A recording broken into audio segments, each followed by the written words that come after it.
മോണലോവ ഞാൻ എന്റെ കാമുകിക്ക് വേണ്ടി, ഞാൻ പ്രേമത്തിലാണല്ലോ, അപ്പൊ എനിക്ക് ഇപ്പോഴാണ് പ്രേമൊക്കെ ഉണ്ടാവുന്നത്. അപ്പൊ ഞാൻ എന്റെ കാമുകിക്ക് വേണ്ടി എഴുതിയൊരു പാട്ടാണ്. അത്ര തന്നെ. എന്റെ കാമുകിനെ മോണലോവ പോലെയുള്ള ഒരു അഗ്നിപർവ്വതമായിട്ട് എഴുതിയേക്കണാണ് അത് പാട്ട്. അത്ര തന്നെ. എന്റെ കാമുകിക്ക് കൊടുക്കുന്ന ഒരു ഗിഫ്റ്റ് മാത്രമാണ് അത്. അതാണ് മോണലോവ. പിന്നെ വിപ്ലവ പാട്ടുകൾ ഇനിയും വരും, പ്രേമ പാട്ടുകളും ഉണ്ടാവും. അതിൻ്റെ ഇടയിൽ എല്ലാരും പാട്ട് കേൾക്കുക. ഇന്നലെ പറഞ്ഞിരുന്നല്ലോ ലഹരി ഉപയോഗം തെറ്റാണെന്നുള്ളത്. അപ്പോൾ അത് തിരുത്താൻ തീരുമാനിച്ചിട്ടുണ്ടോ? ഞാൻ മദ്യപിക്കുകയും പുകവലിക്കുകയും ഒക്കെ ചെയ്യുന്ന ആളാണ്.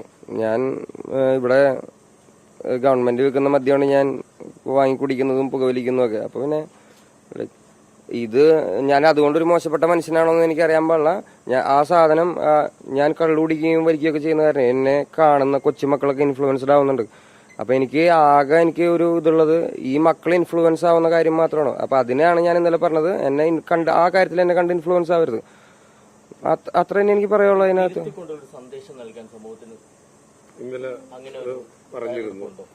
ഞാൻ പറഞ്ഞല്ലോ, ഇത് ബാഡ് ഇൻഫ്ലുവൻസ് ആണ്.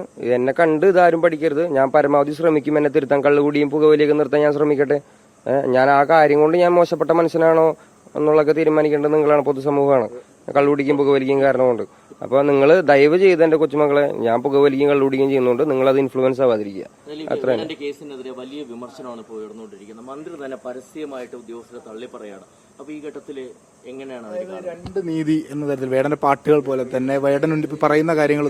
നീതി എന്ന് പറയുന്ന സാധനം ഇന്ത്യയുടെ കണ്ടീഷൻ ചെയ്യപ്പെട്ട സമൂഹത്തില് 1000-2000 വർഷങ്ങളായിട്ട് നിലനിൽക്കുന്ന ഒരു കാര്യമാണ്. അതിനെക്കുറിച്ച് പുതിയതായിട്ട് വേടനൊന്നും പറയാനൊന്നുമില്ല. ഇരട്ടനീതി നിങ്ങൾക്ക് എല്ലാവർക്കും മനസ്സിലാവുന്നുണ്ടല്ലോ. അത് ചോറക്കത്തിനുള്ള ആൾക്കാരല്ലേ. അപ്പൊ നിങ്ങൾക്ക് എല്ലാവർക്കും മനസ്സിലാവും. അതിനെക്കുറിച്ച് വേറെ അധികം ഒന്നും പറയാനില്ല. മന്ത്രിയുടെ അഭിപ്രായത്തെ കുറിച്ച് അഭിപ്രായം പറയാൻ ഞാൻ ഒരാളല്ല. ഞാനൊരു കലാകാരനാണ്. ഞാൻ എന്റെ കല ചെയ്യുന്നു, ആ കല നിങ്ങൾ കേൾക്കുന്നു. അത്രയാണ്. മറ്റു പല കേസുകളും പക്ഷെ വേദന ഉണ്ടായിട്ടുണ്ട്. ഈ കേസിലെ നടപടികളിൽ വേദന ഉണ്ടായിട്ടുണ്ട്. നിങ്ങൾക്ക് വേദനിച്ചു എന്നെ അറസ്റ്റ് ചെയ്തപ്പോ? അത്രേ ഉള്ളൂ. ശക്തമായ വാക്കുകളിൽ ഇനിയും പാട്ടുകൾ വരും. എന്റെ ജോലിയാണല്ലോ മാഷേ അത്, പാട്ട് എഴുതുക.